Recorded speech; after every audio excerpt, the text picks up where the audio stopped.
High, আমি চলে এসেছি আজকে আবার একদম একটা নতুন শ্যুটের গল্প নিয়ে। তো এই যে শ্যুটটা সেদিনকে করেছিলাম মাশরু বেনারসি, সেদিনকে আমার মুড একদম ভালো ছিল না। অনেক কষ্টে নিজের মুডকে আপলিফ্ট করে তারপর রেডি হয়ে শাড়ির শ্যুটটা করলাম। তো রেডি হয়েছিলাম একদম সিম্পল ওয়েতে, সেটাই দেখাচ্ছি। সেদিনকে জানো তো আমার মুড না একদম ভালো ছিল না। মুড ভালো না থাকলে সেটাকে আপলিফ্ট করা যে কতটা কষ্টের, বা আমার তো মনে হয় আপলিফ্ট আলটিমেট করাই যায় না কোনোভাবে। বাকি কাজটা করতে হয় ওই মুড নিয়েই, বাট একদম জোর করে রোবোটিক ওয়েতে।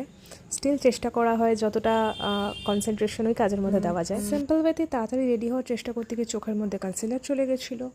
তারপরে খুব সিম্পলভাবে রেডি হওয়ার আমি চেষ্টা করছিলাম, তবুও মানে ক্যামেরার সামনে মেকআপটা একটু ঠিকঠাক করতেই হয়। মাশরু বেনারসির শ্যুট ছিল, তো মাশরু বেনারসির ডিটেলস লং ভিডিও আমার চ্যানেলে আপলোড করা আছে, আমার ফেসবুক, ইনস্টাগ্রাম অ্যান্ড ইউটিউব চ্যানেলে। ভিডিওটা চেক আউট করতে একদম ভুলো না, আর ডিসক্রিপশনে নাম্বার দেওয়া থাকবে, কোনো কিছু ভালো লাগলে কোয়েরি করতে পারো।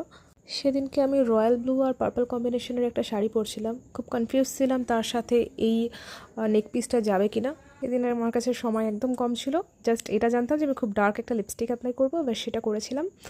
আর বাদ বাকি মেকআপ ভীষণ লাইট রেখেছিলাম। তারপর এটা ছিল আমার ফাইনাল লুক। ভিডিওটা ভালো লাগলে অবশ্যই একটা লাইক করো, কমেন্ট করো। এরকম ভিডিও তোমরা যদি আরও দেখতে চাও তাহলে আমাকে কমেন্ট বক্সে জানাও। Please do subscribe and thank you for watching. By.